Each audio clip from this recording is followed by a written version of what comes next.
Hello, everybody. Welcome back once again to the Crew First Culture podcast. Very excited to be back with you today. Thank you for spending some time with us.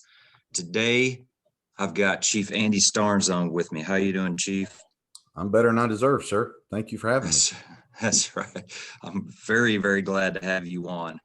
I want to get into it. So before we do that, definitely let you take a little bit to introduce yourself. Like I tell my guests, you give as much or as little introduction as you can and backstory and whatever, and we'll go from there.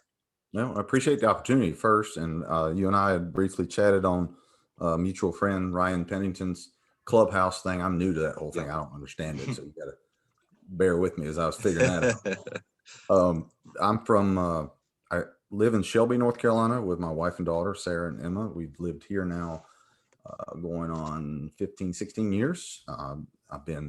That's my first priority is my faith and my family. And then I work for the fire department. I work for a large metropolitan department in North Carolina where I serve as a battalion chief. I've been there 23 years. Prior to that, I've been chasing my dad around in the volunteer fire services where I got my start.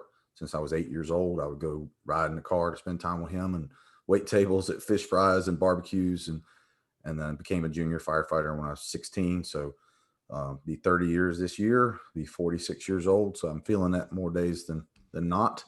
But not quite as busy as you, my friend.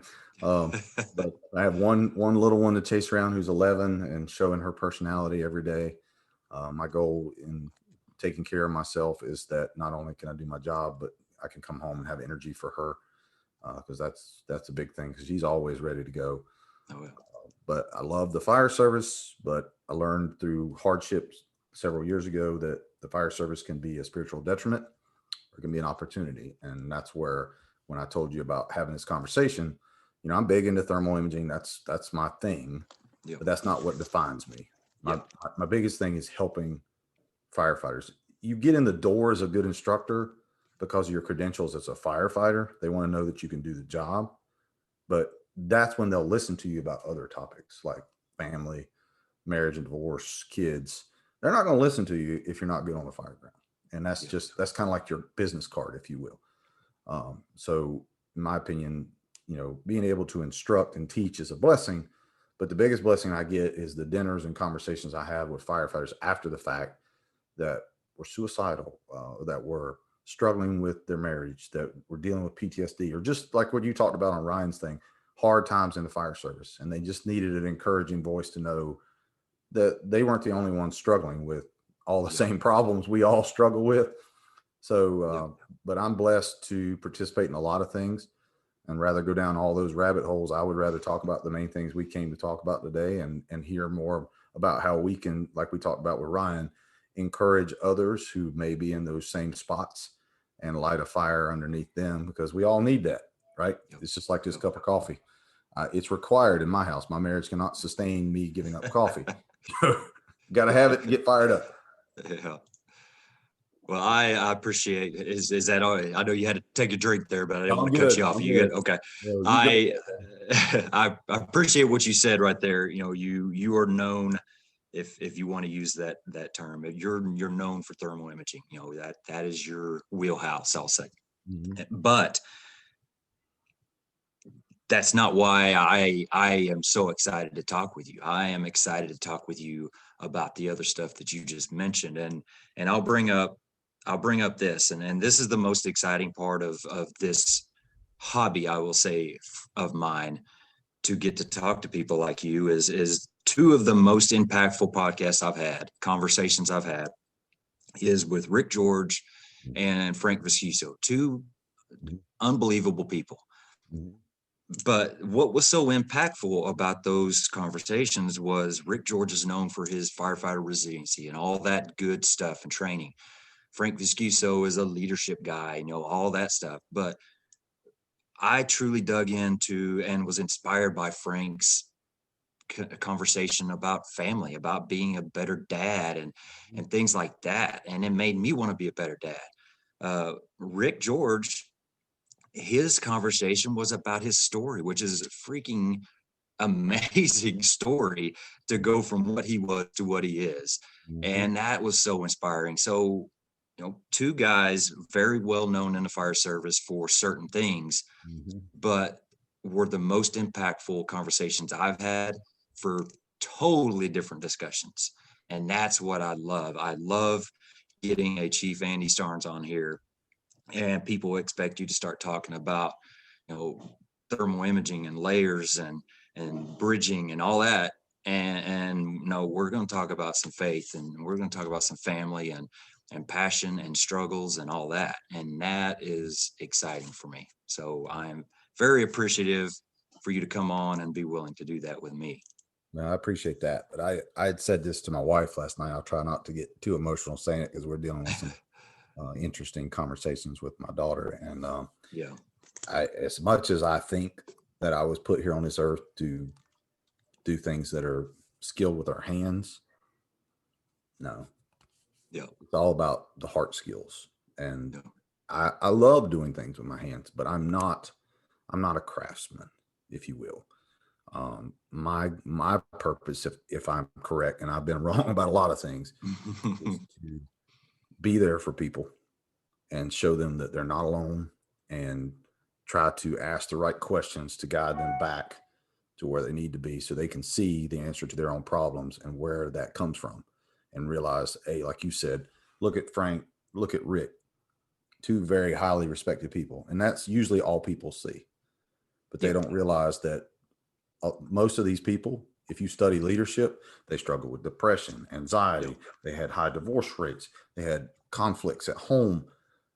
They suffered tremendously, but all you see is these fancy inspirational leadership quotes, and Yeah. I call them the leadership quote guys. They charge lots of money to come in and just give you lots of quotes and inspirational stuff, but they don't tell you how to actually fight the actual fires within your fire station, that when you Yes. come to work after having rough 4 days at home with your family, dealing with some difficult things, and one of your coworkers who's your dear friend decides to do something stupid and you have to discipline them for it.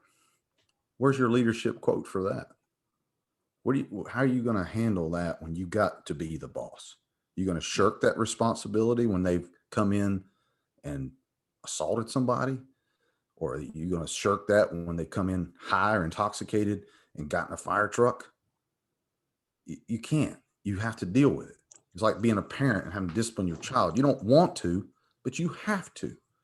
Yeah. And no disrespect to anyone teaching leadership, because it's highly needed. But I'm writing something called The Other Side of Leadership. And that's what's not talked about, is the Yeah. tough parts and how you survive that, how you endure that, and how you come out on the other side of that and you don't destroy other people or your marriage, your family, or yourself, because the world is constantly hitting us with conflict. What are you going to do about it? Are you going to absorb the conflict and the negativity and turn around and dump it on your family? Because that's what I did. And I had to go to counseling to see a pastor or a doctor and a clinician 14 years ago. I take a pill every day. It's called a stay married pill, sertraline. Okay. I take a testosterone shot every 10 days so I don't go through male menopause, according to my doctor. I sleep with a CPAP machine. I work out 4 days a week, 4 to 5 times a week. We all have to deal with stuff. Yeah. But does that mean you got to go around and be bitter and cynical? Or does that mean you got to go around and everything's great and when it's not great? No, you have to be a balanced, like what you want to talk about, a balanced individual who's able to share realistic things and how things are going to be hard, but you're going to get through them together. Just like Yeah. you with your family, y'all get through things together. I bet you don't manage that entire 10 acres and all them animals you have by yourself every single day. You have help. Imagine you do a lot of it, but it's like our chickens. I Yeah. got them for my daughter to take care of. I have yet to see her out there scooping chicken poop, but you know, we all have to do things together. And the Yeah. biggest thing I want to hammer as we go through this is how, as firefighters, we will do everything on the fire ground together, pulling lines, cutting holes, doing CPR, everything we do as a team. But when me, you, Jeremy, or anybody else we know has some major personal problem, we isolate, we won't talk about it, Yeah. and then we'll judge that firefighter when they come to work and start acting differently. We'll call them sorry, we'll call them slack, we'll do whatever Yeah. until we realize, hey, did you see her so-and-so got a divorce, or so-and-so committed suicide, or so-and-so? Yeah. Like you didn't see that coming. I mean, if you and I will go into a burning building for somebody we don't even know or possibly don't even like and sacrifice our life, why won't we take the time to sit down and have a cup of coffee, sit down, shut up, listen, and lift up? Because we don't have to be a licensed counselor to do that. If you've been a parent, you understand how to sit down and listen, don't you? Yeah. Yeah. So my point is why don't we as firefighters take those same concepts, those same skills, and apply them to our lives and our families and realize that you are equipped to handle those situations. Yeah. It just takes a different type of courage and vulnerability that not many feel comfortable doing. And Aaron Field says, comfort is the enemy of growth. Well, where's your comfort when you have to sit down and talk and have that hard conversation? Because I know people who will take a 2.5 into a house fire by themselves, but they won't sit down and talk to somebody who's struggling. And that is a direct contradiction of what we're supposed to do. You're supposed to be the same person inside and out, skills and personnel things and principles. That's what we need to work on. That's where I push is be that firefighter, be that father, be that husband, wife, mother, all the time. And as you know, that's hard. And, there's no Duracell Energizer Bunny battery that you just change every morning. We have to refill our cups. And so how do we do that, Jeremy? I think you and I discussed this with Ryan. How do we keep that cup full for 25, 30 years? Yeah. And then realize when you come home that your goal is not to come home to your kids out of the house and your wife look at you and go, I don't know you anymore. Let's get a divorce. Is that how we should end our glorious 30-year career of sacrificial service to the public? To live in a shoebox and drink liquor every day and realize that I lost my family in the process? No. Yeah. That's for sure. I think it's interesting. And I heard you mention the other side of leadership, the project you're working on Firefighter Success podcast with Moss. Yes, sir. And I'm honestly kind of going through something similar, and trying to do this underground leadership movement thing. And from how you describe what you're talking about, that's the trying to think of the word. That's kind of the push for me as well. It's those things that we need to know as a leader that nobody ever teaches you. Okay, we'll go through a size up class or a tactics class or a fire, all this crap. But how do you know how to go to a new station that has a terrible culture and start from the ground up and create a new culture? Because I guarantee you, nobody ever told me anything about that. Or what you said, dealing with some serious crap, because that is the hardest part about being a formal leader in the fire service. Agreed. It's not bringing people through the front door to fire. Shoot, that's what we live for.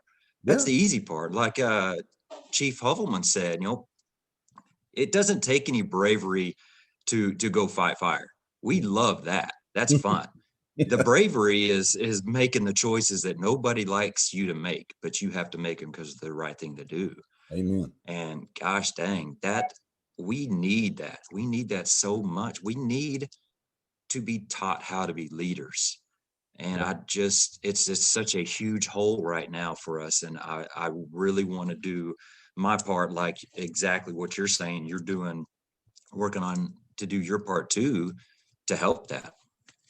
And I think what you said is spot on, because we're 1,000 miles wide and 3 inches deep in our service delivery model. We have to be experts at all these different things.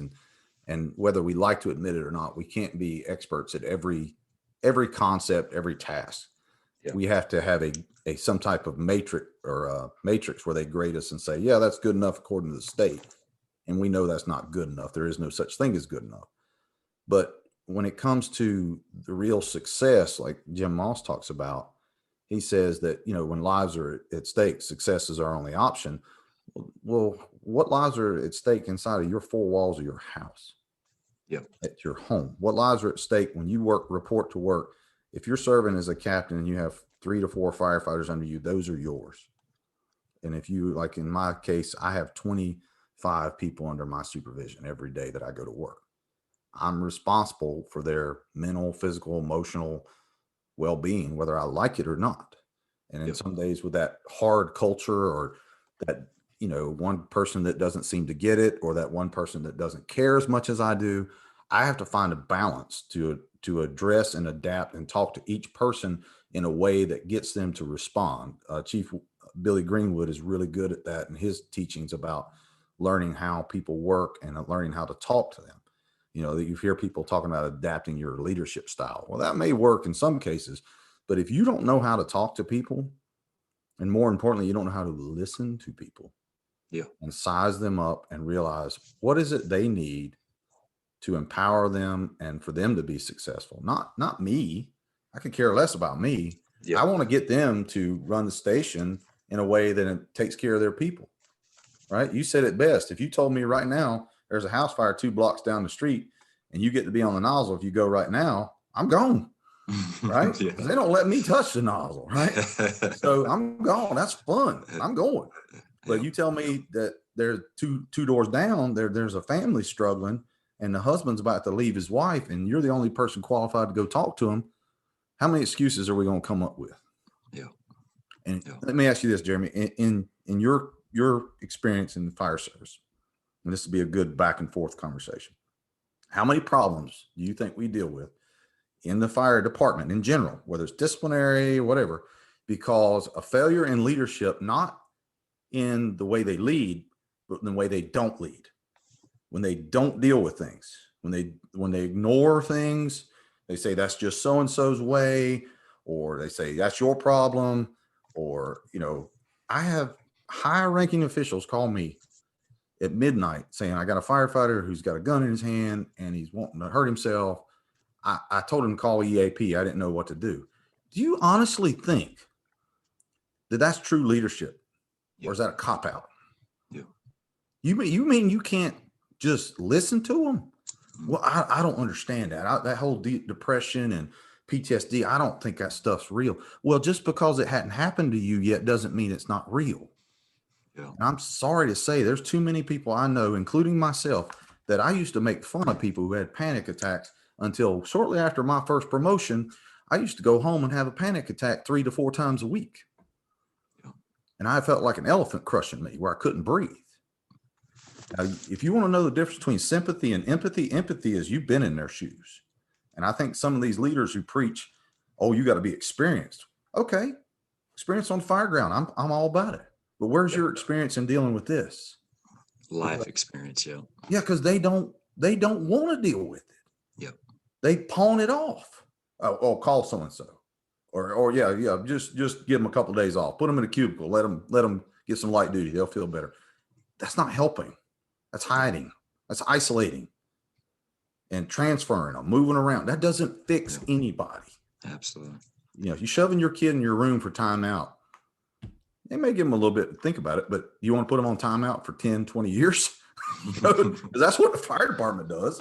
Push them in the corner. So help me out. How many do you think really the problems we face could be addressed if we just started doing our job inside the 4 walls of the station and facing those fires within those 4 walls, not the fires on the street, but the fires inside our personnel's lives? And I would be very comfortable saying a vast majority, and I would be slightly comfortable say almost everywhere, all of them, because that's exactly what I see too. Everything you just said, I'm sitting here kind of giggling to myself because that's how we deal with problems. We have personal issues, and it's just shoved off on that officer to deal with it. They deal with it or they don't. Who knows? And then the officer has enough, and he sends him out, and the problem is moved, and that's it. Nothing is ever addressed. And to speak on that, and this is a personal lesson that I have went through here very recently.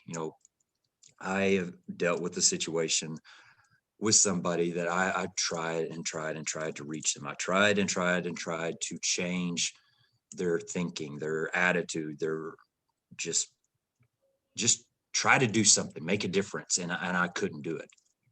years into this. I feel like I can comfortably say I poured myself into this person.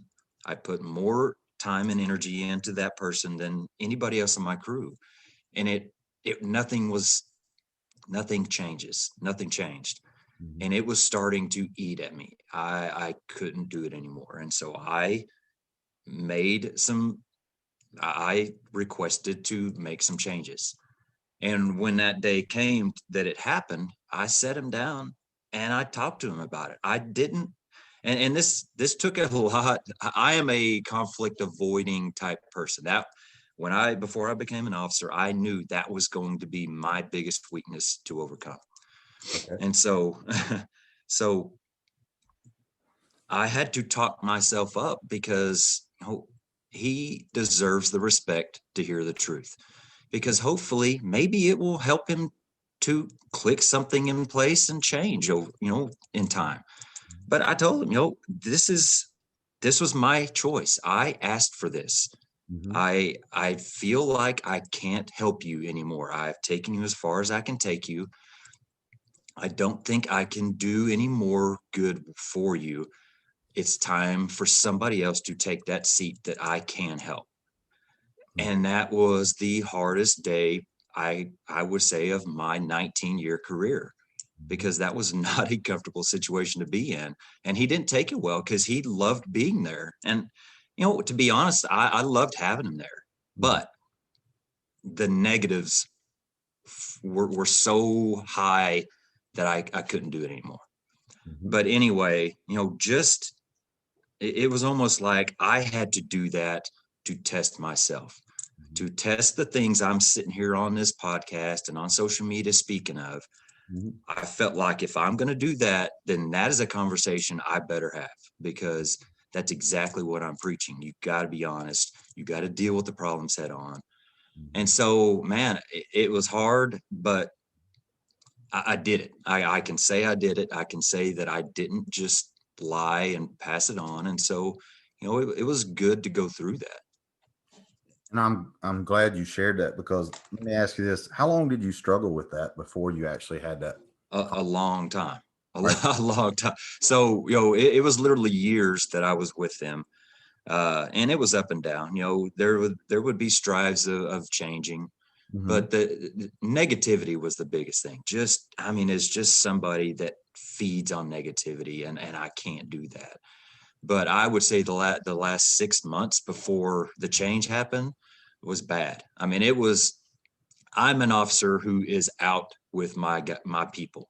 Yes, sir. I stay up till 11, 12 o'clock at night doing office stuff, because I don't do it during the day when most people do, because I want to spend that time with them and build that relationship. But at those times, or at that time, I was in my office all the time, and everybody else knew that it was hard for me. And so, yeah, it was a pretty good stretch. So when you handle it, though, how did you feel afterwards, though? Uh, Did you feel like a that weight lifted off of you when you finally? I, it was very mixed. I felt like, yes, there was some weight lifted, but just judging from the reaction I got, I didn't know that it really did any good. I didn't know that, or I couldn't tell that it was appreciated. You know what I mean? It's a hard conversation to have. So he's obviously not going to be like, "Oh yeah, thanks, I appreciate it." Mm. And so, it was hard to sit there and look at how the reaction was and be like, "No, was it really worth it? I don't know. Maybe it would have been better just to say, hey, they want some experience over here. You're going to move over there for that, What and be done with it." let's take your problem and break it down so everybody can learn something from it, because Okay. we all have similar issues. So we have a hypothetical problem within our four walls that we're dealing with, but we're not really dealing with effectively. And we try different things, but it continues to worsen. And the longer it continues to worsen, it's poisoning the station and whatnot. Yeah. And I had a firefighter taught me this very same lesson, that for 3 years, I let him and I deal with it that way. And now, because of him, I have a 12-month rule. You come in, you start behaving that way, it immediately gives me a red flag. I set you on a progressive discipline plan. We talk about goals and understanding. It's not punishment. It's a pathway. And at the end of the 12 months, if I don't see marked progress on both sides, not just his or hers, mine too, and in the station, then that person gets to go somewhere else, because as Chip Ingram taught me, who's a well-known pastor who counsels people, he says, after a year of talking to somebody, if I keep sharing the same information, providing resources, and I don't see growth, I don't see change, then they don't want to change, not at least with me. So I take them to a public place and I slide a business card across the desk and said, this person charges $150 to $200 an hour. You've exceeded my abilities. As my dad says, your inability to do your job has outperformed my ability to protect you. So I cannot save everybody. My wife taught me this lesson. We're not God. Okay. And we're not going to be able to supervise everyone effectively. We're not going to be able to fix everyone effectively. And if you probably had this happen too, where you've had a friend who you're really good friends with, but then you can't work together. Right. So let's tie some analogies in here where we can all think about this. When, as a married couple, when your wife brings you a problem, does she want you to fix it, or does she want you to listen? Which one is it? Probably listen. Okay. Took me 16 years to figure that out, because we're wired to fix things. We're firefighters. We're men. We want to fix things. Firefighters in general are fixers. So it's very difficult for us when we can't fix something. Yeah. Well, here's one you can't fix. I got two for you. I worked with a gentleman for over 5 years, and probably one of the best firefighters I've met. Bright young man. Everybody loved him. Did everything he would ask you to do. Everybody wanted him on their truck. He worked all the time. He was in the military. He was very dedicated, and he started having some problems. And unbeknownst to me, I didn't even know about the problems until they were brought to my attention. It didn't even show up at first. And we tried to get him help, Jeremy, and he wouldn't get help. He would look you in the eye and say, yeah, I need to do that. I appreciate you bringing attention. Just like you said, I don't think it did any good. Yep. And he continued to worsen until earlier this year, he turned on a road and drove head on into a tractor trailer. He would have made it to his 31st birthday in January. He's gone. Yep. And I'll tell you, to this day, I feel like I failed him. To this day. Did everything I thought I could do. Didn't make a difference. In your words, you said, I don't think it made a difference. You're wrong. You did make a difference in you and your people. And sometimes that one person may need to go somewhere else, because you can't grow in toxic soil, right? Yeah. And the person I tried to help, as good as gold as he was, he's got to want help, right? Oh, yeah. He's got to appreciate that help. He's got to be able to go, you can put them on the nozzle, but you can't make them move. They've got to push themselves. Yeah. And that's the hard part, is realizing that I invested 14 years in a particular individual who's one of my closest and dearest friends, who just walked away from me. No reason, no explanation. I'm done with you. Gone. Doesn't even talk to me anymore. That hurts. Yeah. And what hurts worse for me and you as leaders is not knowing the answer, the uncertainty, could I have done more? Could I have made a difference? I'll never know until I get to heaven. I won't. Yep. But what I can do is lay my head down at night knowing that you and I both gave everything we could, despite our own failings and flaws, to help that person and help the people in that environment. But to quote my mentor, Chief Lamb, he was dealing with a particular individual, and he'd been in the office with him 3 hours, and somebody came in and said, hey, Chief, just want you to know there's 42 other firefighters out here that need your help. All of his time and effort was being focused on that one firefighter. Yeah. But these other firefighters needed his attention too. But he couldn't give it to them because this one particular individual was consuming him. Yep. So if you and I have a spot of cancer on our arm, they don't just cut the cancer out, do they? They cut a wide margin. The problem is sometimes you and I are in the margin. And we either get cut out, we get damaged, we get hurt. How do you deal with that after that person's moved on and they end up doing great? Great, good job. I hope they do.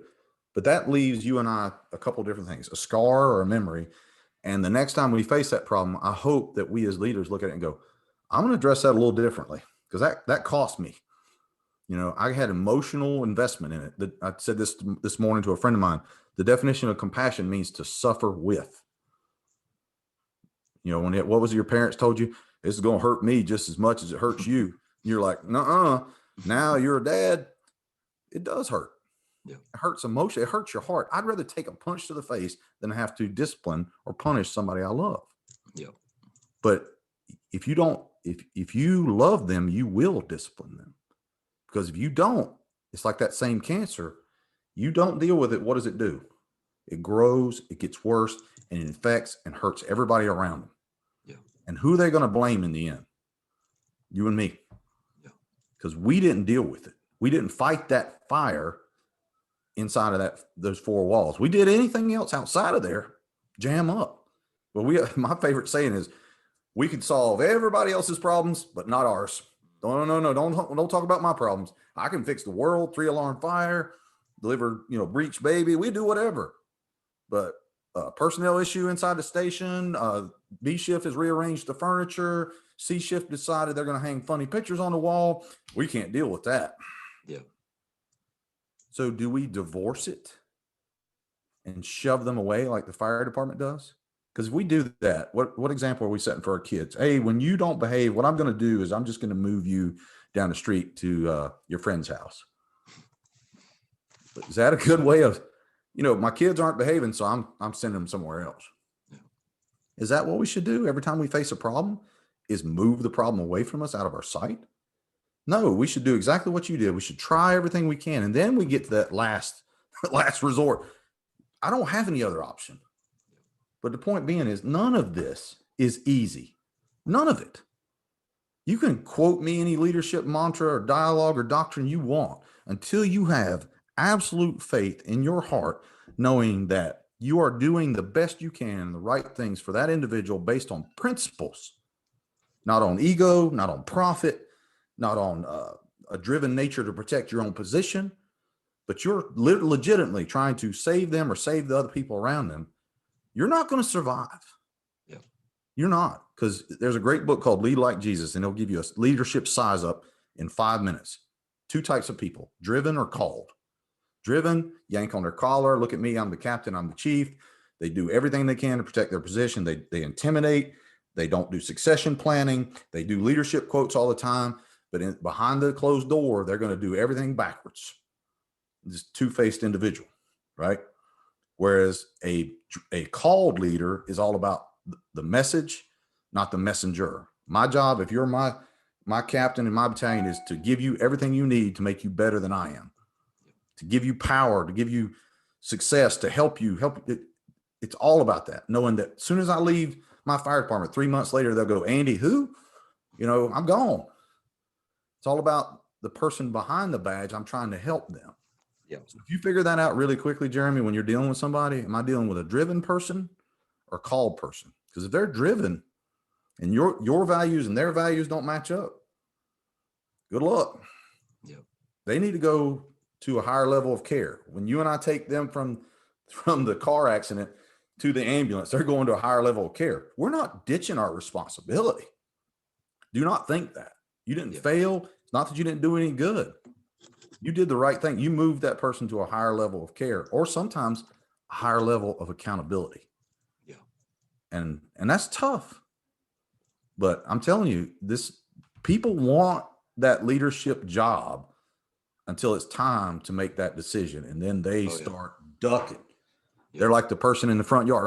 My air pack's not working while you're in there fighting the fire. They're doing that to you and me on the disciplinary, the tough decisions, the conflict resolution. Every leader that ducks it is doing that.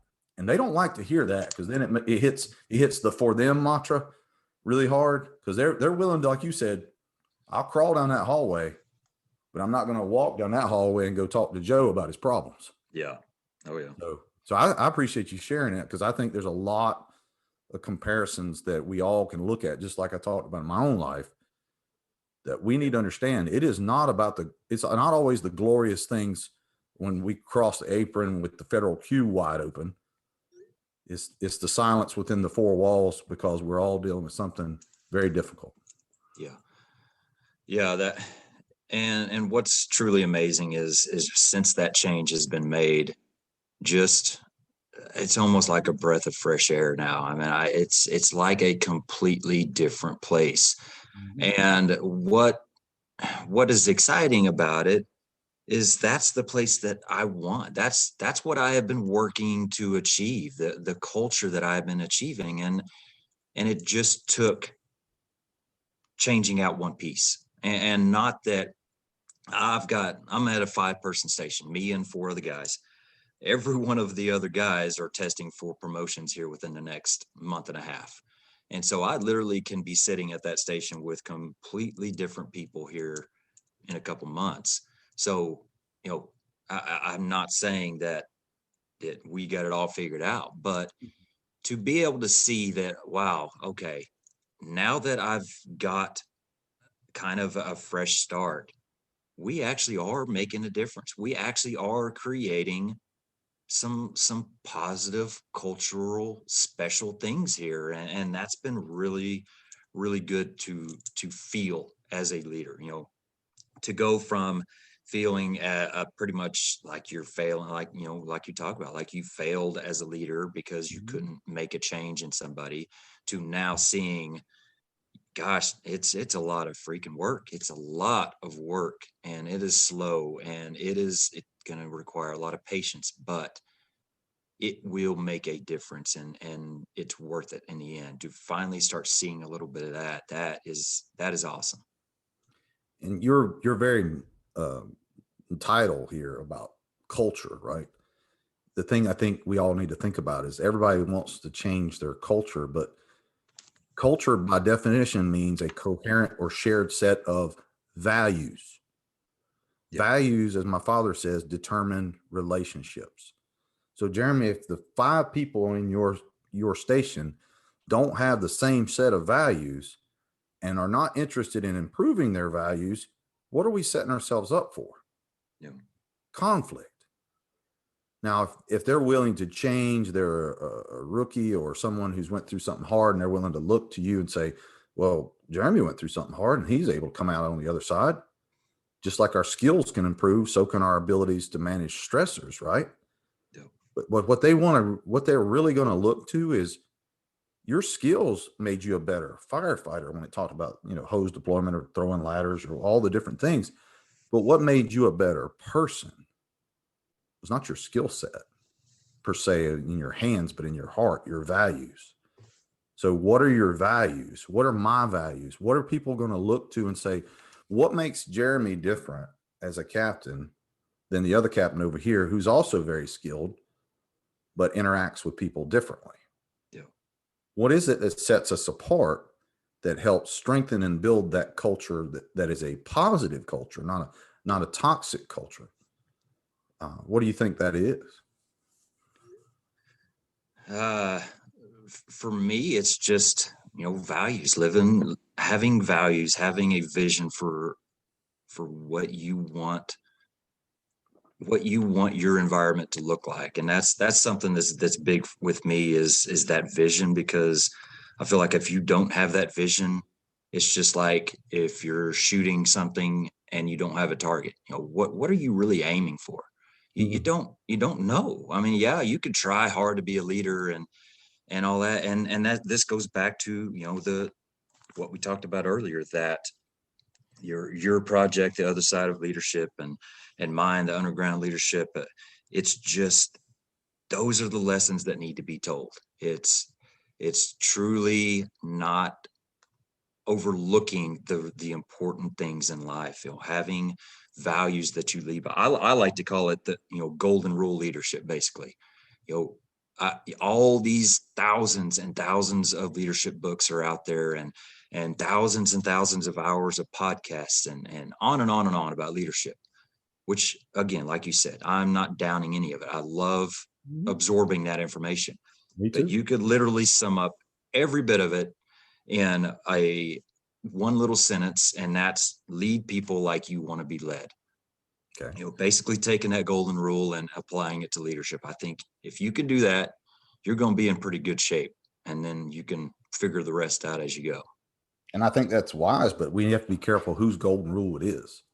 because there was a certain person in his history said, man is the measure of all things.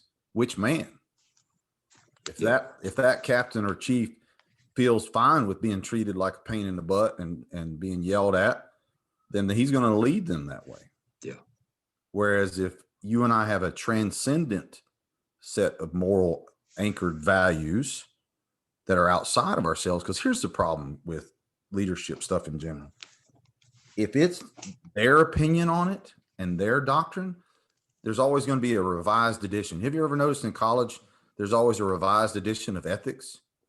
What do you mean? How did ethics get better? How did we change truth? Yeah. What's relevant? What's absolute?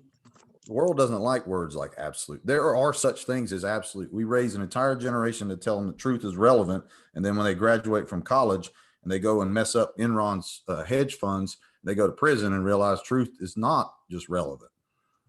There is an absolute truth in court and in other ways too. Yeah. So when you say the golden rule of leadership, I'm all for it. But the problem is this is where people don't want to talk about, where we started in the beginning. What's your values are determined by what? Your faith and your principles.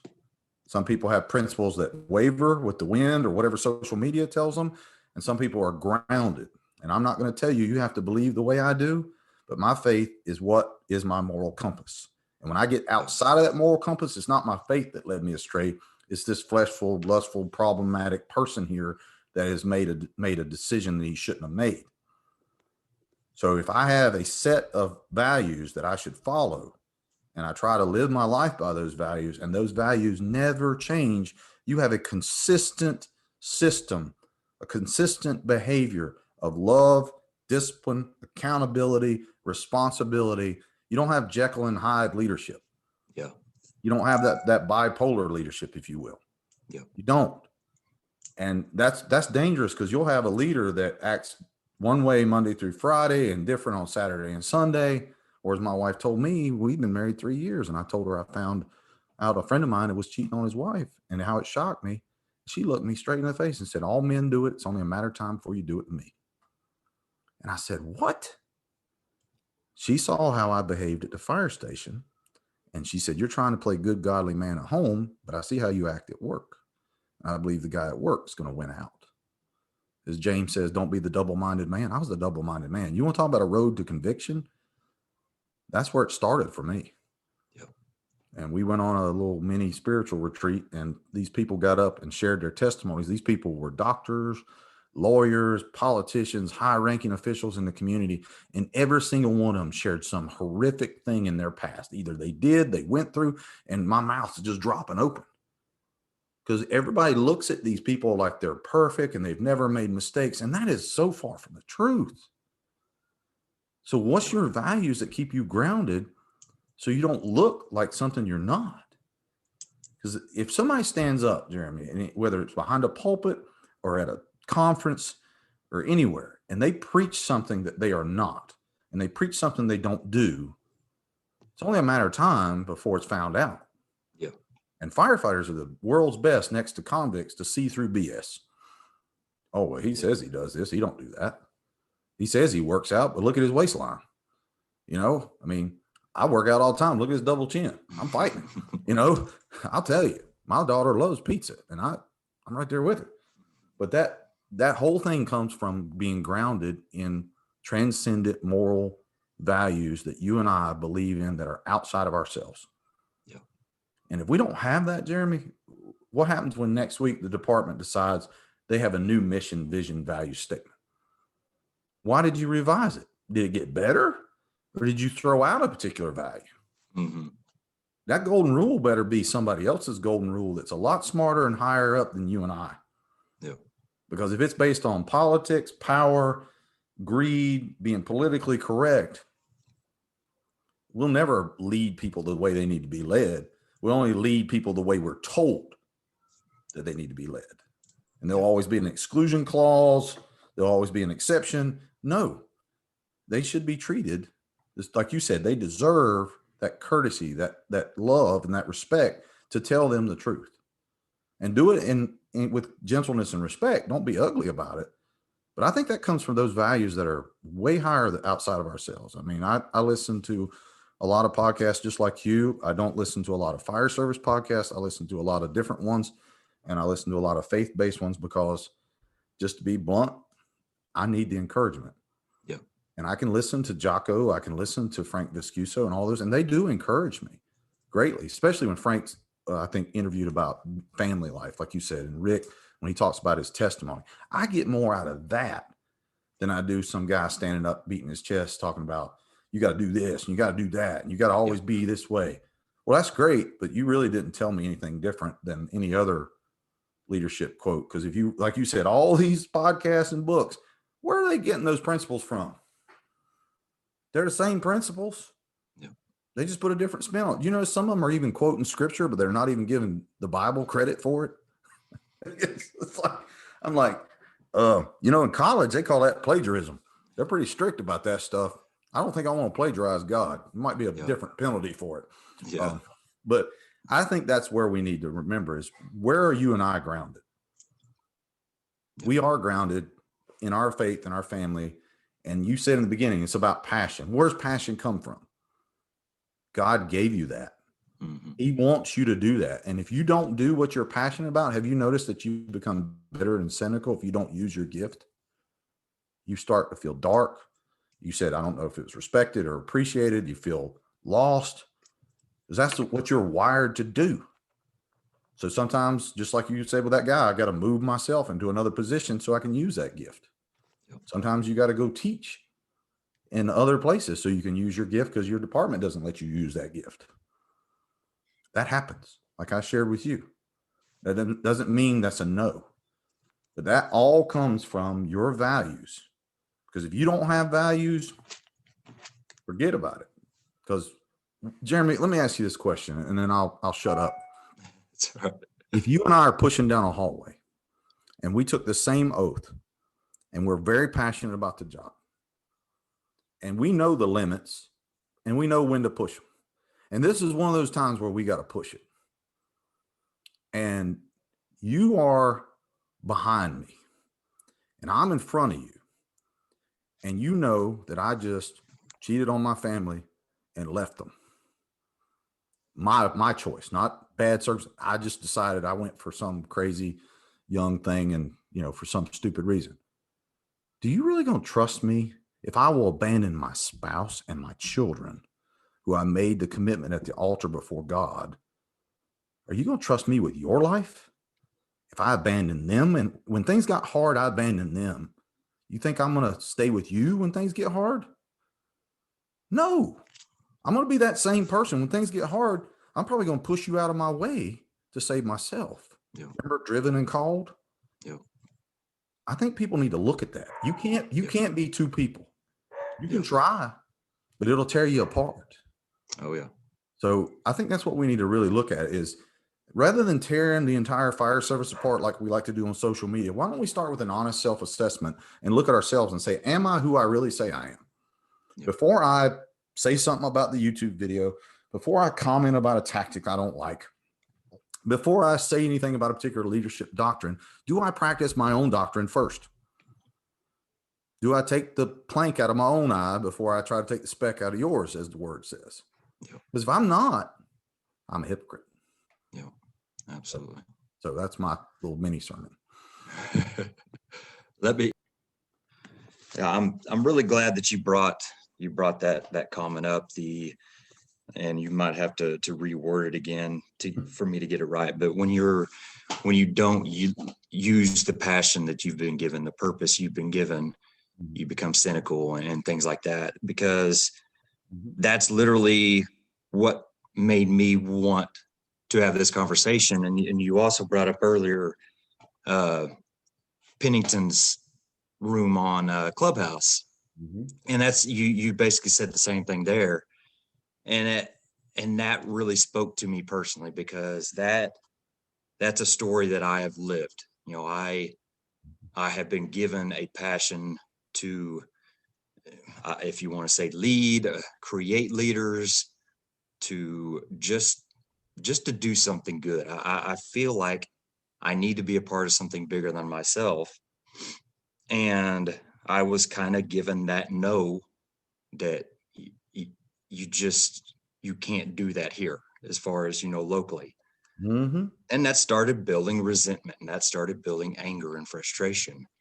And so I had to purposefully find other outlets, go outside of my department, find other outlets to put that passion into, so that it did not create that. And like I said, that when you said it that way, it really spoke to me, because I was like, I completely agree, because I have lived that life. And if you do not go with that purpose that you've been given, man, you're going to be fighting an uphill battle, because you can't just hide from that. It's there.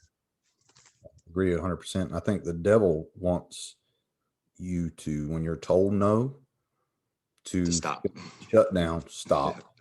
And as my mailman, who I used to call the Apostle Paul of the mail service, he would stop and talk to me about when I was struggling. I said, David, the devil's been after my whole family this week. He's like, good. I was like, what do you mean good?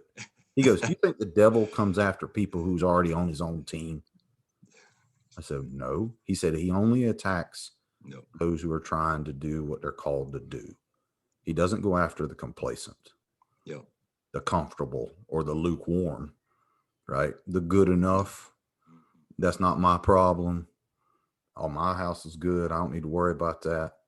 Or as a song I heard the other day said, we keep our missions overseas, but we wouldn't cross the street to help somebody in need.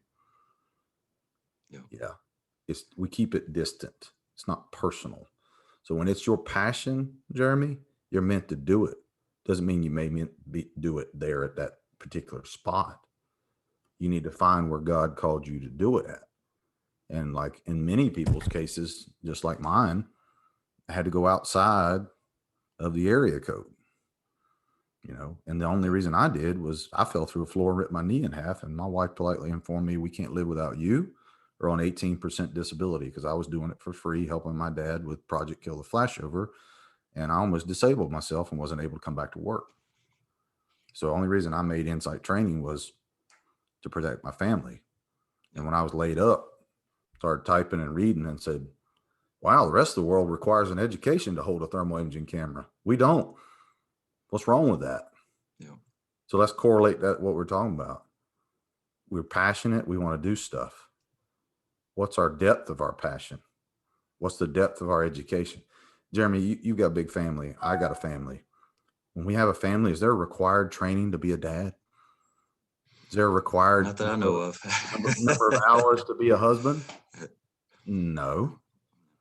Don't you think that all the hours they require us to run into burning buildings, that there should be some type of training and education for leaders, whether you're a dad, a mom, running a company, of how to manage people? And there's lots of them out there, don't get me wrong. But is there anything that's consistent, that shares age-old, timeless wisdom? Because people haven't changed, just our circumstances and the environment we're in. I always like to say every fire department I go to, it's the same problems, just different patch, right?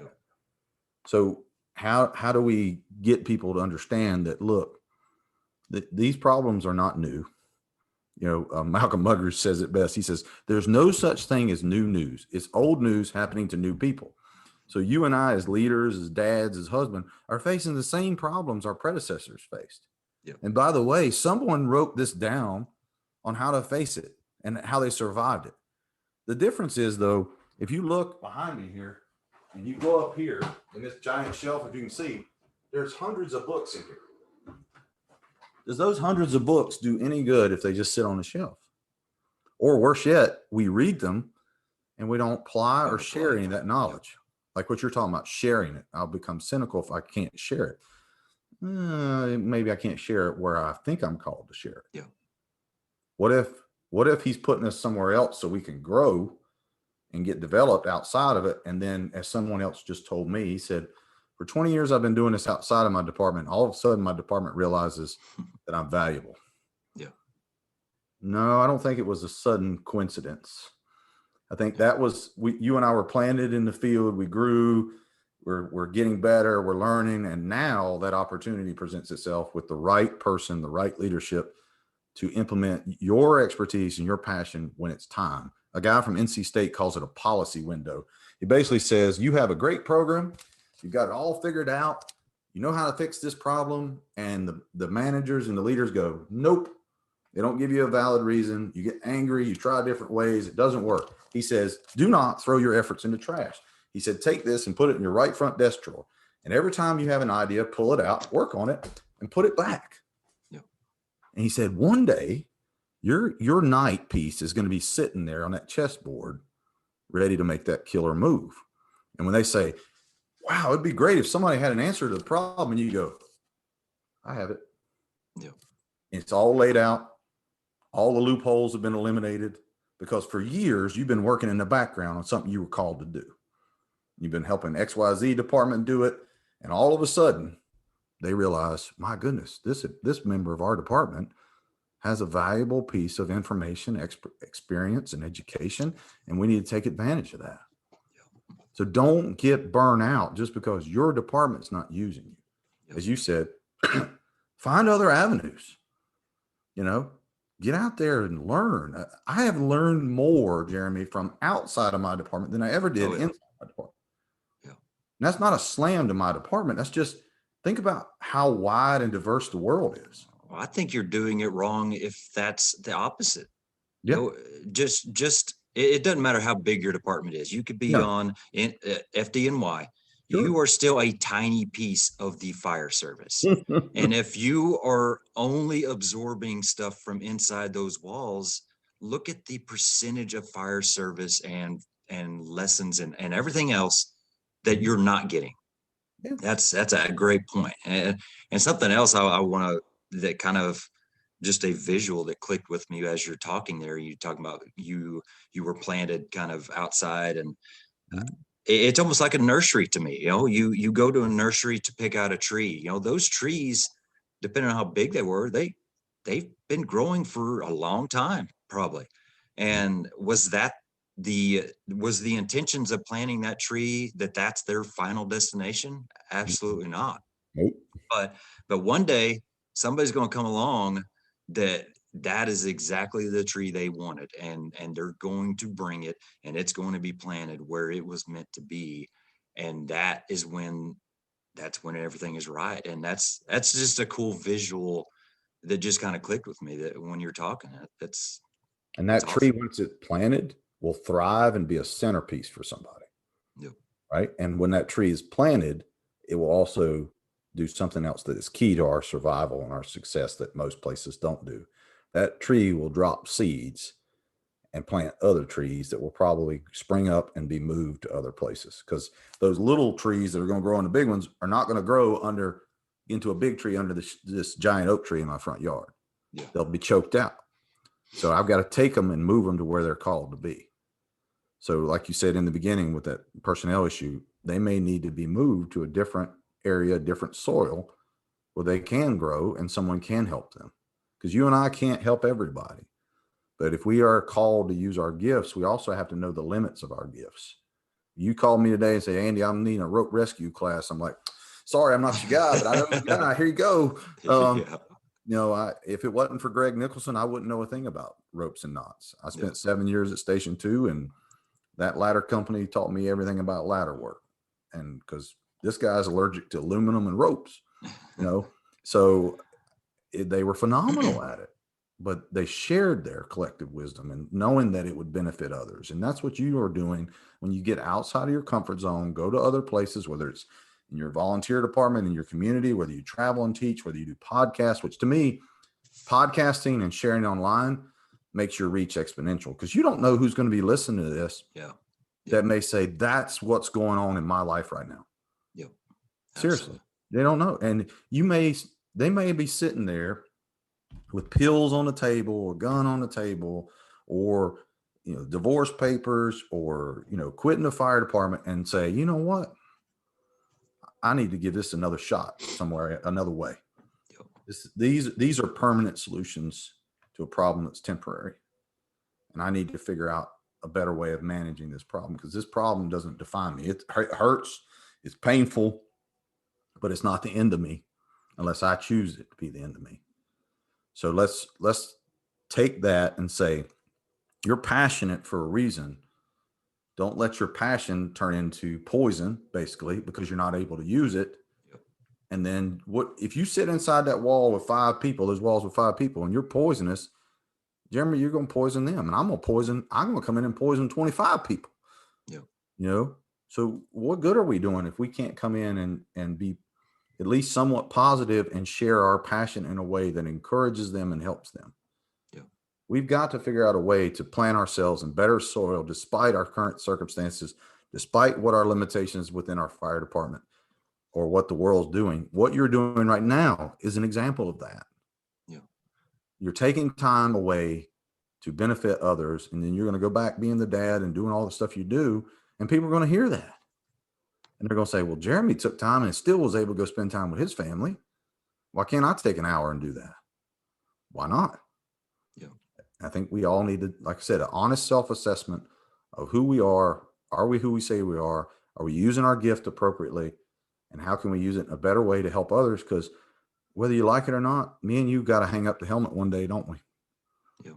You want to find something really convicting? Get you a little jar, regular mason jar, and then take 1 marble for every month you have left on the fire department. And then have another jar if you really want to be convicted. Take 1 month for every, or 1 marble for every month you have left till your kid turns 18 and leaves the house. No. Yeah. And every month that goes by, you have to throw that marble away. It will tell you that time is fleeting. Oh, yeah. As the word tells us, it'll teach us to number our days. And do I want my days to be numbered with bitterness, anger, being cynical, and complaining like everybody thinks this thing is their therapist? Yeah. The phone, the social media. If I don't like it, I'm going to tell the world about it. Well, great. I'm glad everybody has an opinion. You just spread your poison everywhere. How about share something positive? And when you look at that marble and go, this was an entire month of opportunities. What did I do with it? Did I do anything positive with it? Or did I spend 30 days complaining and making the world worse? Now, I think the whole world needs to look at that, because we are the most complaining nation in history. We don't get our way, we like to throw a fit. In my opinion, need some of what I got when I was a kid. When I didn't get my way, I got corrected real quick. Oh, yeah. I learned my way was not the best way. Yeah. Man, there's several points that I want to go into from what you just said. Okay.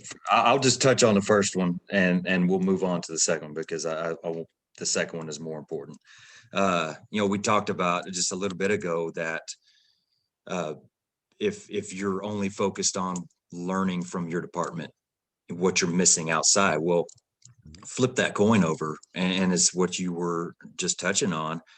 If you're only focused on, teaching or instructing those in your department, how many lives and just people you're missing out on by just confining yourself to that.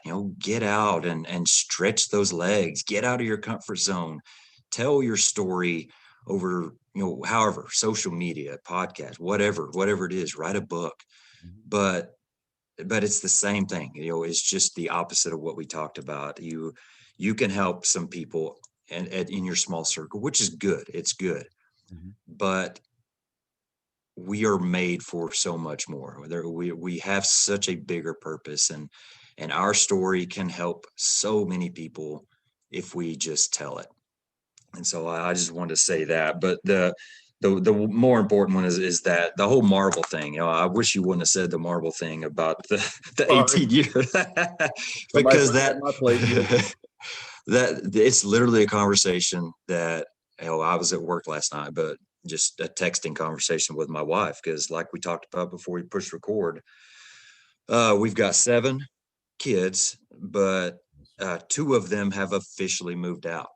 Wow. And it just goes by so fast, and it's so easy to feel like a complete failure as a parent. I mean, we are 2 people that love our kids. We try our best to be good parents, but you just can't cover it all. And like we're talking about again before we push record, you got chores to take care of. You've got remodels going on, and it is so easy to just get lost. And man, I can't tell you how many nights I've went to bed and thought to myself, you are the worst parent in the world because you continue to find ways to not spend time where it should be.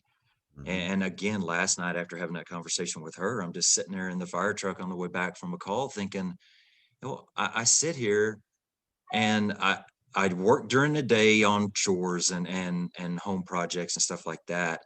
But then the kids get home, and do I stop and spend time with them? No, I'm so focused in on getting that project done. I keep going and I keep going till dinner time.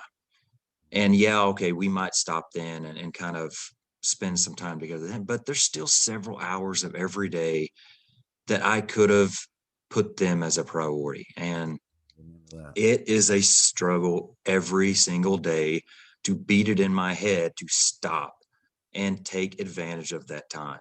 Because, like you said, and like I said, I wish you would have brought that up because, gosh, it that would be such a visible reminder of how it's just gone.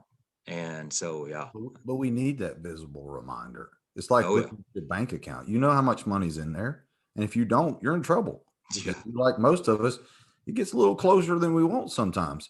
yep, So, when you're living that far from the edge all the time with just dollars, think about seconds. yep, We talk about that at work. You got seconds to do your job, seconds to make a decision.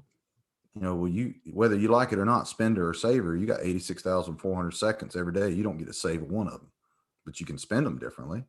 Like last night, give you an example of how flawed I am. So my mother-in-law is disabled. We had her over for her birthday yesterday. We have to set up a ramp and do a lot of different things to get her in the house. And we had a great time, but she couldn't get down the ramp because her legs were bothering her. She uses a walker. So I went hunting. We have a wheelchair in the house. I went hunting for it. By the time I found it and brought it upstairs, they're already halfway down the ramp. And I come out the door, and what did I say? Well, I guess I did that for nothing. Is that a smart thing to say? No. So my wife helps her get in the van. I help them back out of the driveway. Emma's sitting in the wheelchair. She goes, will you push me in this? I could have said, nope, I'm going to put it away. But we spent 15 minutes outside doing serpentines, doing figure eights, and going up down the ramp at wide open. Probably should have had a helmet and knee pads on, but turned a mistake into a moment, yep, right? And it's not about the gifts we give them; it's our time. It's the physical presence, not the presence in a box. So, what I would give you is this: is you have a lot of things that you have to divide yourself up into, and you don't want to be at the end of the day all you have is breadcrumbs left to give to your family. So think about every moment you have, making it a moment. yep, Whether it's reading to them, helping them with their schoolwork, sitting watching a movie, running around outside. Make it a learning moment, a positive moment, a corrective moment, but it's a moment that you want to remember and cherish, right? And I'm the world's worst. I don't have 10 acres, but this 3/4 an acre here's been kicking my tail for 16 years because it's built in 1951. And it's like every time we open a wall, we find something wrong. oh yeah, And I'm like right now, I need to fix this. I need to fix that. Well, when I die, that list will probably still be there. oh yeah, Or our joke is when we're 65 and decide to move into a little condo, we're going to hand the keys over to somebody and say, here's hmm, your really nice, fully remodeled home yeah, that we're not going to live in anymore exactly, so they yep, can tear it apart and start over. yep, No, it's all temporary, man. yeah, As much as I hate to say that, it's all temporary. It's not eternal. But yep, your kids and your wife, those are big investments that's going to go on and outlast us. Your children are going to leave your home and impact others. Those firefighters you help at work are going to leave that station and impact. You said how many of them are taking promotions? Every one of them? every one of them, yep, So every all one of for them are going to for leave you and go and make a difference based on the investment you made in them. yep, The dividends you will receive is what you see in their changed lives. And then I always like to say, maybe the good Lord will let us stand up in heaven and look around and see the lives we impacted and hopefully not show us the ones we missed. yep, Because that's the thing that haunts me is, did I spend my time wisely or did I waste it? You get one of these little phones. Do you get the screen time report at the end of the week? Is that not convicting in itself? oh yeah, Oh, that hurts my feelings because that is the marbles. how many Yep. hours of every day that I was answering emails, answering phone calls, posting things on Facebook, because I don't play Candy Crush and I don't Yep. watch TV unless it's to sit with my daughter. So I'm not goofing off on the phone, Yep. but I'm using it instead of what? Building relationships. Yep. So I think that's what we need to remember is, are we focused on that? Yeah. Because those marbles, they're going to be thrown away. And what's left behind is those moments, those decisions, those impacts, those kids, those people. As somebody else taught me, Jeremy, your ceiling, if you're training me, should be my floor. So when I leave, I should start at your highest level. Because Yep. otherwise, we're doing a disservice to our family, our fire service, everyone, because we're making them relearn things they shouldn't have. They should have. This already should have been done. So improve it and then make that the new minimum standard. Yep.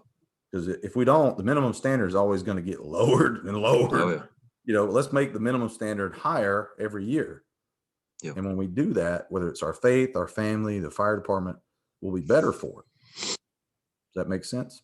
Oh yeah, absolutely. And it's kind of a thought that I had last night. Just trying to give time to these guys at the firehouse to study because there's always something going on. I mean, literally, it feels like the harder I try to intentionally put time aside for them to study, the more crap just happens. Calls come in, errands need to be run, cylinders need to be filled at another state, just something. And Something. so, I was just thinking to myself, hopefully all of them promote. I don't want them. I don't want any of them to leave. I love the people I'm with right now. I'm loving this new thing we have going on, but I hope for them, they all promote. And if that's the case, I want to tell them that, you know, please take what we have here, the good that we have done, the great atmosphere that we have created, this culture, take it where you go and make it better. Mm-hmm. And as you're talking through what you're talking through family wise, that's exactly what I want to tell my son, my daughter when they move out. Were we the perfect parents? No, but hopefully you learn something from us, take it with you and make it better, be better than me. I hope that anybody I touch and reach, I can make better than myself, because what's the point if not? Amen to that. So And the thing that you just said about things getting in the way. So I usually get to work about 6:30 in the morning. My shift starts at 8, but I have to go through emails and, typical stuff, make sure whoever I'm relieving, I talk to them, they get out of there a decent hour. From 6:30 that morning till 11 o'clock that night, I only had 3 calls for service and I slept all night. But in that time from 6:30 to 11, I had 42 phone calls, 4 meetings, 2 trucks swapped out. I got to work out and I got to talk to my family for 20 whole minutes. And I talked to my guys about a failure I had as a leader. I said, been here 2 years. I haven't really done company officers meeting with y'all. I've come and met with y'all individually, but we need to meet as a group because I had this hit me the other day. I email y'all to death. And I said, and I mistakenly shared this with them because I shouldn't have, because they just slammed me. But I said, how would you feel if you only communicated to your wife by 5 to 6 emails a day? Of course, you know how half of them said, oh, that'd be great. I'm like, no, it wouldn't. So what I told is the email doesn't replace a yeah, response and a relationship, and those things that get in the way. As you said it best, though, I think you've set a really good role model by, I'm going to put certain things at the end of the day that I can, so I can spend more time with them. But that's a personal sacrifice as a leader. Like, I mean, there's certain things I have to have done by 7:30, or I have to have done before 1800 hours. But that doesn't mean I have to do all that other admin stuff that I could be doing, like you said, personal interaction and investment with them. But what's the cost? yeah, When they go to bed or they're taking a nap, what are you not doing? yeah, You're not going to bed. You're not taking a nap. You're doing all that admin stuff that they don't have to do. And hopefully they appreciate that and understand that. yeah, Because that's the part I think a lot of them don't see is they come in, they do their job, they check the trucks out, and then they have their downtime. You don't have downtime, do you? And then when you get home, do you have downtime? No. yeah, So when do you, as a dad, as a husband, as a firefighter, get a moment to go, or as my Apple Watch that my wife just got me says, breathe. Breathe. When do you do that? Yeah. It's my personal meditation time. I now have 7 breaths. That's my moment. Oh boy, 7 whole breaths for me. I'm being selfish. I hit dismiss. No, I can't breathe. Oh yeah. Yeah. I've never done it. I think it's always been dismissed. I don't even know why I have it on, Well, trust me, you but need to do it. I started doing yeah. it. Dina Have Ollie you? got me on I, the meditation and mindfulness stuff, and it makes a difference. yeah. Well, again, what you're speaking of goes back again. I've went back several times to these projects we're working on behind the scenes.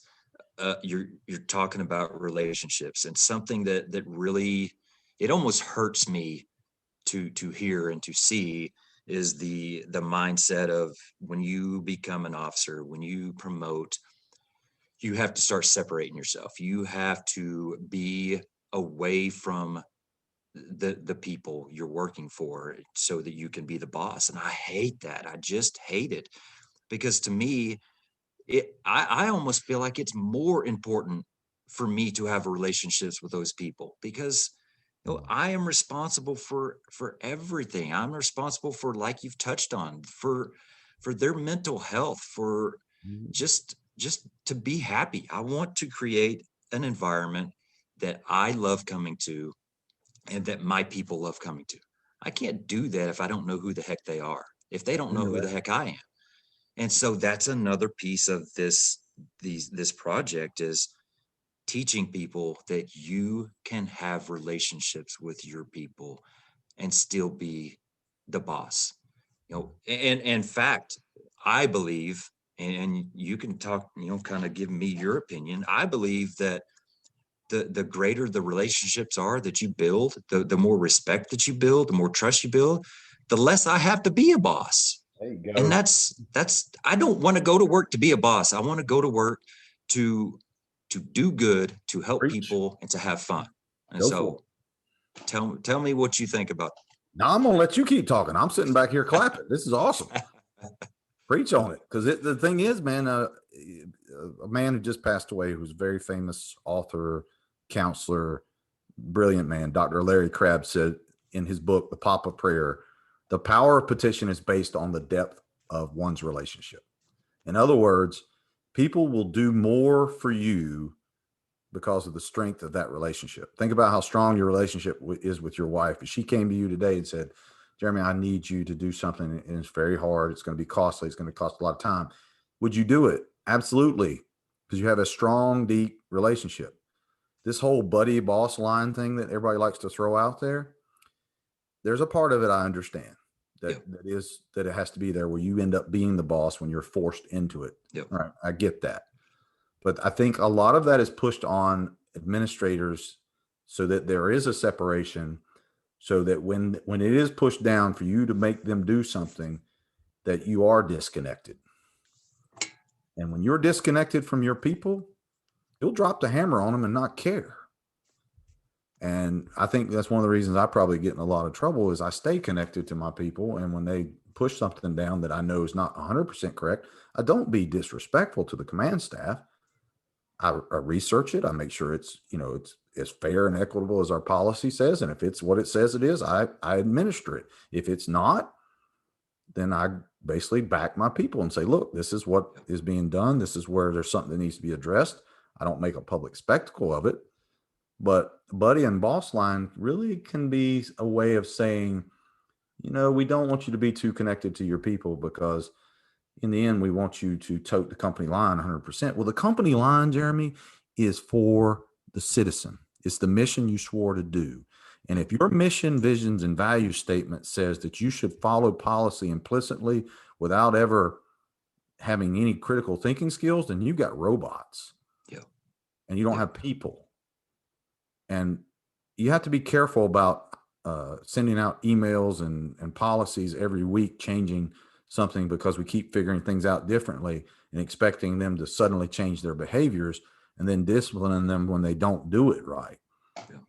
Because we're not even following. You've got to know your people. You've got to know them, care for them, know their kids, know their wives, know their spouses, what they're doing. Because one of the things we used to do that I used to love when I was at Station 2 was we would do roll call every morning and we go over what we had to do for the day. But the first question was, how was your day off? Why should you do that? Because if they've had a terrible day off, something bad happened, something's going on with their family, do you think that's going to affect their overall performance while they're at work with you? Absolutely. Yep. Yeah. So why aren't more leaders concerned about, you go on a trip with your family and all your kids are getting in that car? I bet you check the oil, check the tires, make sure everything's packed. You don't just jump in the car and hit go on Siri and take off. You better make sure that your people who are going to staff that fire truck are good physically, mentally, emotionally, spiritually, that they're okay. Because if they're not thinking clear and you put them in a stressful situation, the chances for error, mistakes, or worse is very, very high. So that whole buddy boss line stuff, I don't buy into it at 100%. Sorry. You can preach it in leadership books all you want. If you make me be your boss, sure. You violate something that's what they call felonious stupidity. You made a mistake that me and the best lawyer can't get you out of, and you didn't come to me beforehand. One of my friends always said, don't do anything to get yourself fired, and if you do, call me first. I appreciated that because he had a heads up and tried to help you out. Yeah. But you can't defend them when they've already went side out. Dad says, if you go outside the system's going to eat you. Yeah. You're in the general statute clause at that point, not in the policy. You're dealing with litigation and law and all that, but you need to know your best firefighter on the truck is not just your best firefighter because he or she is skilled at XYZ stuff. It's who they are inside. You need to know, like my rookie Engine 2, when I was over there, built houses since he was 16. Who do you think I should let teach building construction? Me, who can't build a birdhouse? No, the rookie. Yeah. Because he understands framing. He understands foundations. He understands all the things I didn't. So to add to your point, you can't lead your people if you don't know them, and their overall level of commitment to you will be based on how much you care for them. Yeah. Bottom line, you can quote all the leadership doctrine you want. If you don't care about your people, they're not going to follow you. They'll respect you because they have to. And some of them closer to retirement won't, but they will buy in 100% if you're the one that shows up for their family, sends flowers to them when bad things happen, helps them with hard situations, guides them, talks to them, cares about them. They're going to back you. They're going to buy in, and they're going to go that extra mile for you. You'll never have to be, to quote you, the boss. You're just an orchestra conductor waving your hands while they're really doing all the beautiful work that makes the music. Makes sense? Oh yeah. Yeah. And I don't know who I heard this from, and it might be passed on so much that nobody knows. And you kind of said part of it, but something I've heard here lately is, I can be your buddy. I can be your boss. I can be both together. Mm-hmm. But if you make me pick one of them, I'm going to have to be your boss. And that's the end of the story.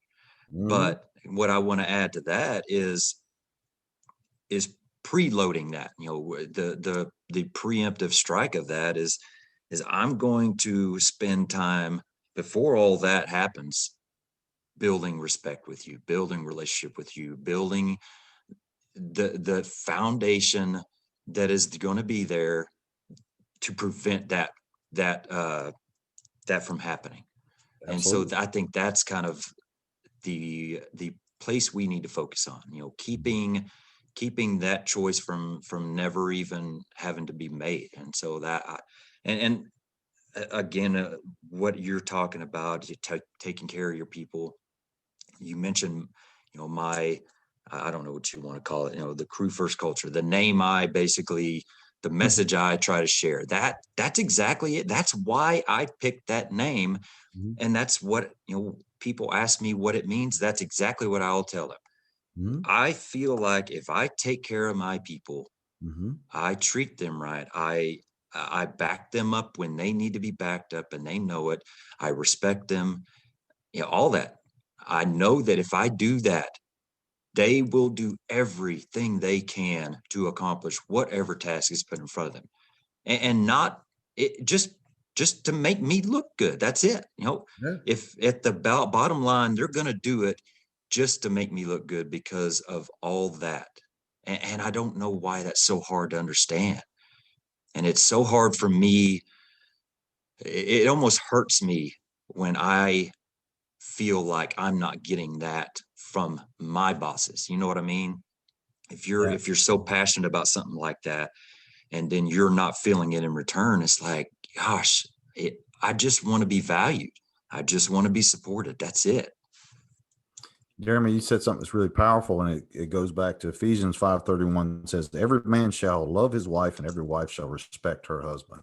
And a man who wrote a book after doing 30 years of marital counseling realized he was doing it wrong. His name was Dr. Emerson Eggerichs. He wrote that book, Oh, Love yeah. and Respect. And Yep. he said, only after 30 years did I realize if I don't love my wife the way that she deserves to be loved, then she will withhold what from me? Respect.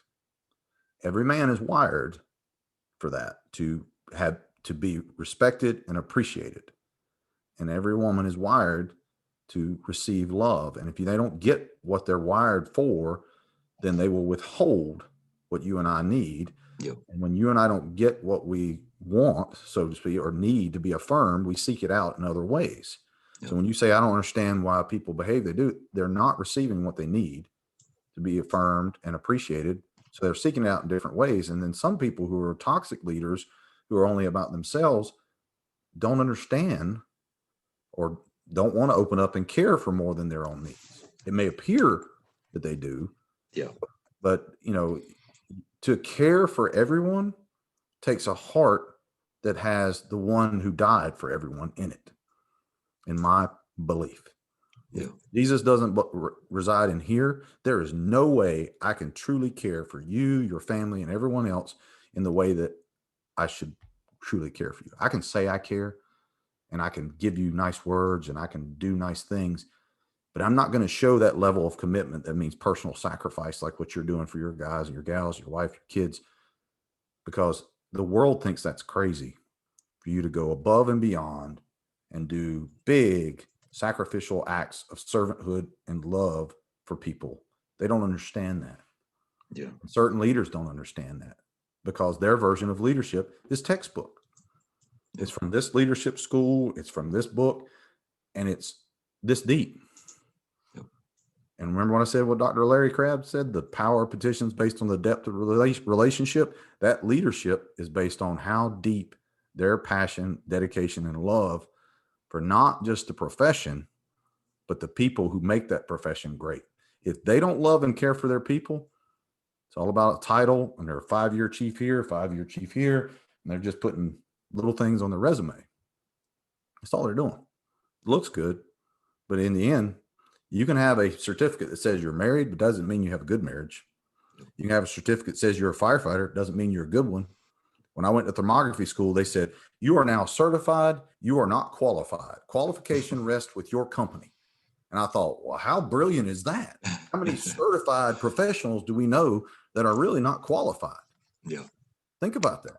So if you want to know the difference between a boss who cares and a boss who's just a boss, look at what's inside their heart and what their lives and how they treat people on and off duty, because that's who they are. Yeah.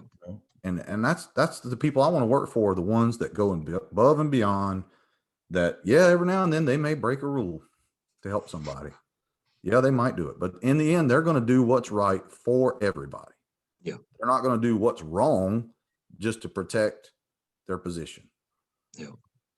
As I always like to say, your principles are often only as deep as your paycheck. And if your paycheck drives you, stay away from them, because we get paid to do our job. But in the end, I started doing it for free because I loved it. And I just decided that if I can do this for a profession and get paid for it, why not? That's a double whammy, right?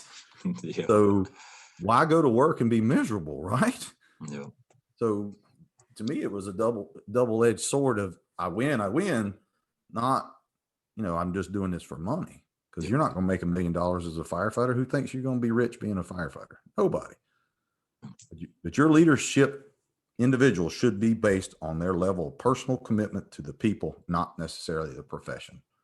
And that's tough to find in this world today, because more people are more scared of all the consequences of whether it's political correctness, whether it's don't talk about your faith, don't talk about this, don't talk. They want you to talk about everything else but who you are and what means something to you.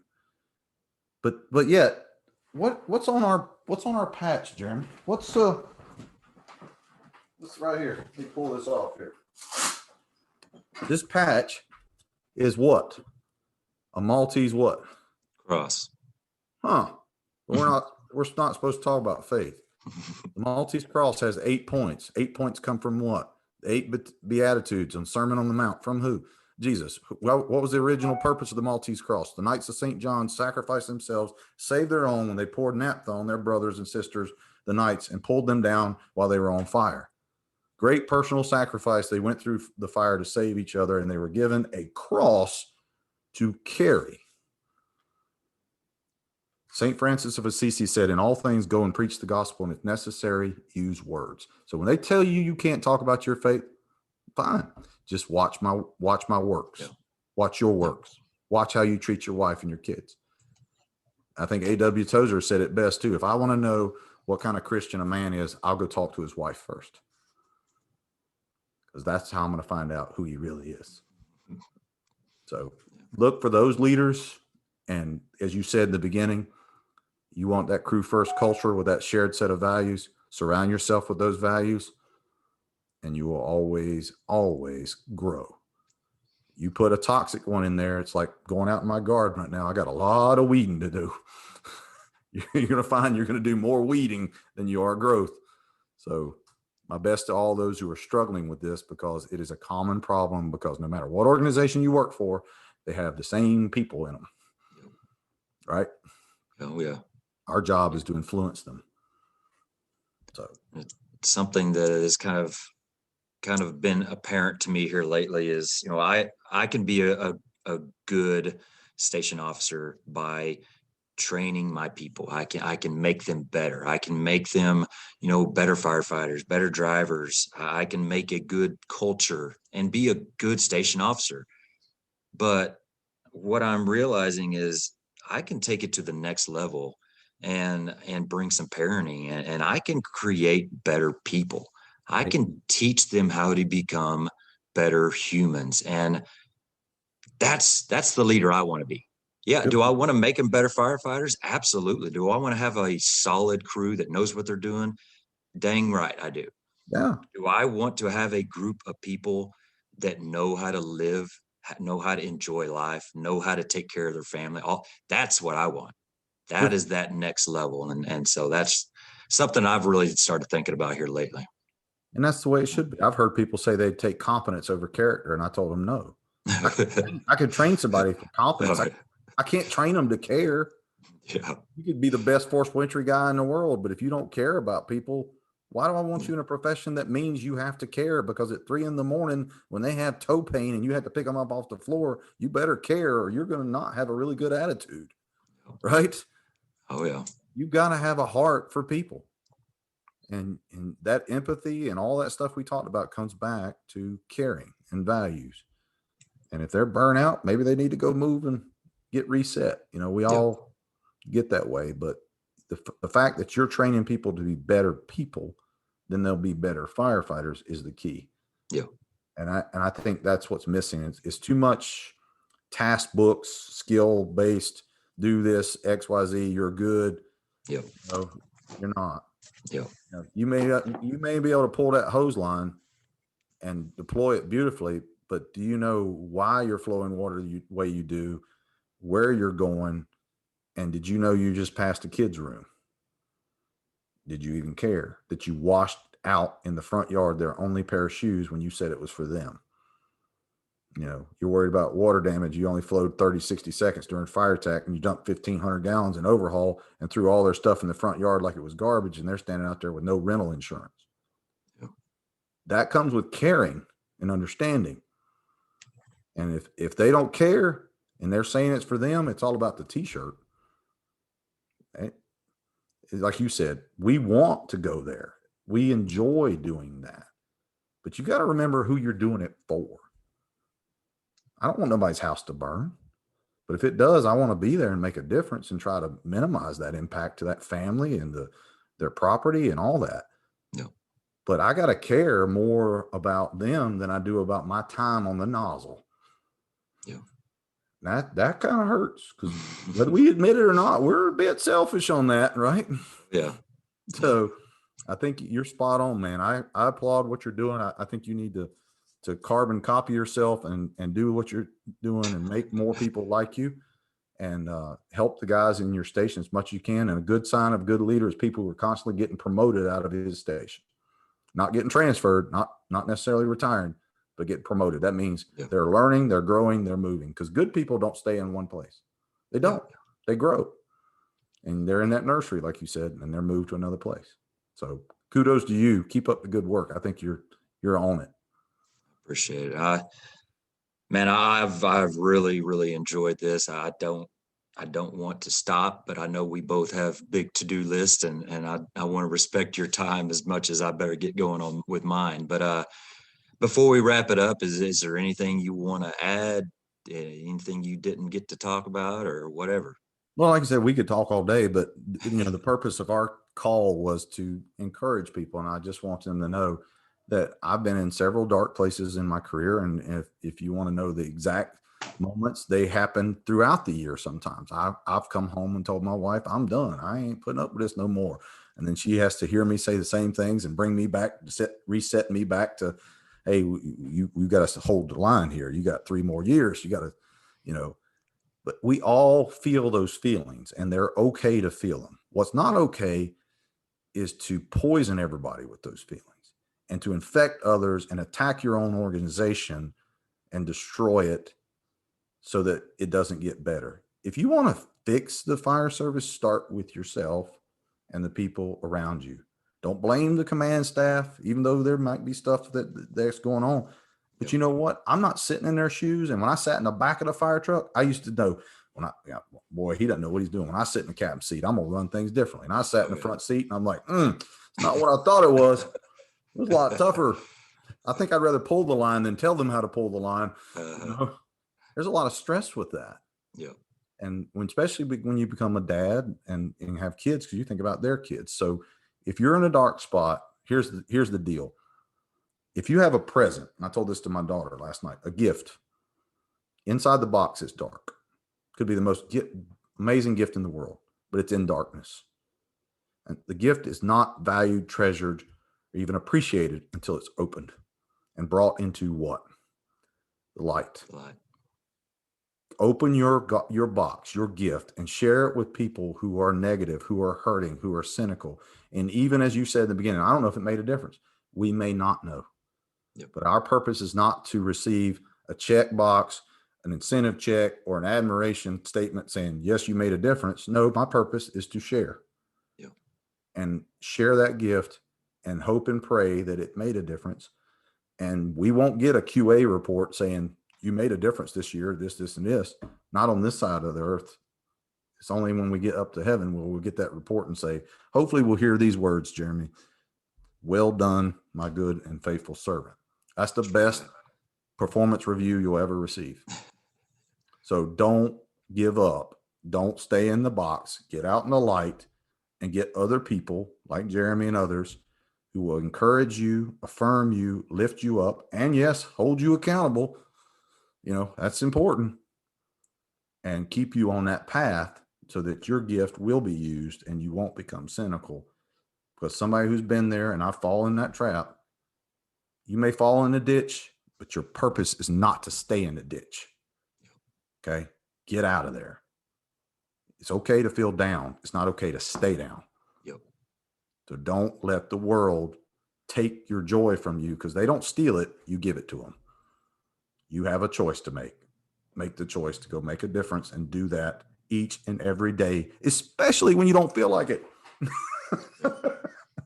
Because that's the day you're probably going to make the biggest difference when I just don't want to do it today. So Thank you for the opportunity. Sure. Really appreciate it. You're welcome. How can anybody get a hold of you out there that wants to hear more from you? I know you got your Facebook group as well that we didn't talk about. So That's all right. to just tell them where to go to find you and contact you. Well, we have two things we do. We do thermal imaging training, and then I have a ministry page. Our ministry page is Bringing Back Brotherhood on Facebook. We post firefighter-based devotionals and parables on it every couple of days. We were blessed to reach over 1 million views last year, so I'm very thankful for that. As far as the professional side of things, you can reach me through my phone number, 704-507-7156. Please don't call after 10 o'clock. I'll get in trouble. Other thing is our emails, Andy Starnes at instructorandystarnes.com. You can also check out our website, insighttrainingllc.com, which is currently being remodeled. We've had numerous issues with that, so we're fixing that. We're on Facebook, as you said, Instructor Andy Starnes. We've got a private thermal imaging group called Tactical Thermal Imaging. You can join. You have to answer 2 questions to prove you're not a robot. We don't allow any garbage, any politics, no what we ate for dinner on there. It's just all about thermal imaging. There's several files, over 1,000 discussions. We have our Twitter account. We have our at Training Insight on Instagram. Twitter accounts, 2 different accounts, at Insight TRN or at KTF Burns DC. Then we have numerous other partners. Max Firebox, my good friend Sean Blanker, who been with a long time, fighting the good fight, sharing this information. We do a ton of stuff with him, and we are blessed to travel a lot of places, and hopefully as restrictions are easing up, we got a good looking summer and fall coming up. And hopefully if you see a 21-foot black van that says Insight Training on it, it'll have me and my family in it, because that's why we bought it. So our goal is to get out and see the world together. So we hope we get to see you. If you have questions about faith, family, fire department, thermal imaging, all the above, just know that we'll be glad to answer your question. And you can email us to talk to us. We're people. We're not anything special. We're just here to help everybody else make a difference. And our motto is to become intelligently aggressive. We want to know why we're doing what we're doing and do it better. And that's our goal. So hopefully we can do that in every aspect, like Jeremy and I talked about today, from who we are at home, who we are at work, and making a difference. So thanks for the opportunity again. I appreciate it. No problem. I really appreciate it. And I look forward to more discussions with you, because this has been great. It really has been great. And I am excited to put it out. So thank you. I appreciate your time and look forward to much more. So Thanks, I appreciate it. Thank you.